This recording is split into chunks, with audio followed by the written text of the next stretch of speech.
And we begin tonight at 6 with the Chicago Bears. They could be one step closer to calling Indiana home. That's because overnight, Illinois lawmakers ended their legislative session without passing a bill that would keep the team in the state of Illinois. Our Jenna Webster has been following the story for us today, the developments, and joins us with what is the next step for the Bears. That is what everybody is wondering right now, and I don't know if we have a super clear answer on that either. The Bears statement this morning did not address Illinois not passing the bill, but they say they're sticking to their late spring, early summer timeline for choosing a site, and they're going to be finalizing its evaluation of both Arlington Heights in Illinois and Hammond in Indiana.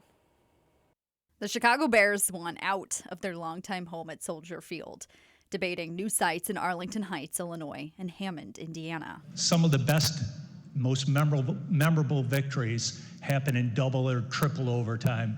That's what we're doing here tonight. I ask for your votes. But Illinois lawmakers can't seem to agree on a way to keep them in their state. Have all voted who wish. Around 3:30 Monday morning, state senators passed an amended bill, one the sponsor calls the, quote, exact same mechanics set up in Northwest Indiana. It would create local stadium authorities in Cook County that can own and finance pro sports stadiums, meaning the Bears escape paying property taxes on the stadium. But it was very hastily crafted.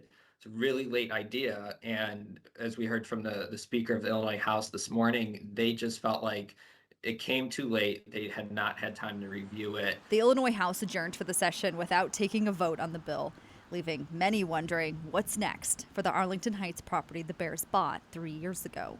The Speaker of the House says discussions will continue this summer. He could call a special session to stick with the Bears' summer timeline. The Speaker of the House told me earlier this morning that he doesn't foresee that happening. There are no plans for a special session. So I think right now, Illinois lawmakers are probably going to be holding their breath, hoping that the Bears do stay and want to consider Arlington Heights. Meanwhile, the Indiana deal calls for $1 billion in public subsidies to build a publicly owned stadium in Hammond. The failure to get a stadium deal done by the end of the spring session, it just signals what the Bears could avoid for the next 40 years in Indiana. A sports economic development expert says even if Indiana isn't their new home, the state is sending the message it moves quickly with businesses to generate economic opportunities and get deals done. But for now, all eyes are on the Bears to make their final decision. Now, if the Bears do choose to leave Illinois, that state expects to lose $1.3 billion in economic impact. That was at least the estimate when the team announced it was planning on building this new site in Arlington Heights. We have not seen any estimates for what a site in Hammond, what that could mean for economic impact for the state, but $1.3 billion for Illinois. Yeah. Okay, Jenna, thank you so much. We'll keep an eye on it. We've been following the developments with the Bears with Jenna ever since the team announced Indiana as a potential place where they could have a new stadium and make a new home. And you can stream our past episodes of our political show Crossroads Politics over on our WTHR streaming app. Happening tonight, the full City County Council is coming together and they'll consider a proposal to pay for road repairs and maintenance right here in the heart of Indiana in Marion County. But this could mean paying more taxes. Our Logan Gay joins us live tonight at 6 from the City County building with a preview of tonight's meeting. Hi, Logan. Hey, Scott. Hey, Ann. Well, tonight, City County councilors are discussing a plan on whether to raise Marion County's wheel tax and vehicle excise surtax. The plan would change, the change would make the wheel tax a flat $240 fee and the excise tax to a flat $100 fee. Drivers only have to pay one or the other when they file or renew their registration. Supporters of the proposal say the extra money would help pay for road and infrastructure projects and would meet the threshold to receive $50 million in matching funds from the state.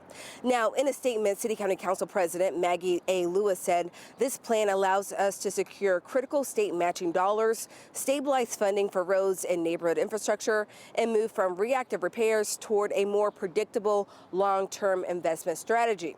Now, Mayor Joe Hogsett actually came out against the proposal, saying residents deserve better road investments, but they shouldn't have to pay more in taxes. Now, this is just one of the big items on today's agenda, including a vote for a proposal that would make city county councilors not have to reveal their addresses to the public. We'll have all the votes tonight at 11 and how they went. Scott, and back to you. All right, we'll see you tonight at 11. Logan, thanks so much. And also during tonight's meeting, counselors are expected to consider another proposal to make changes to the Indianapolis Office of Public Health and Safety. So this all comes after an audit of the agency found several high-risk findings, including a lack of oversight in many areas. The audit also discovered several contracts had missing or incomplete documentation. It also found OPHS awarded contracts to staff or organizations with connections to the agency. OPHS told 13 News back in April that changes are already underway.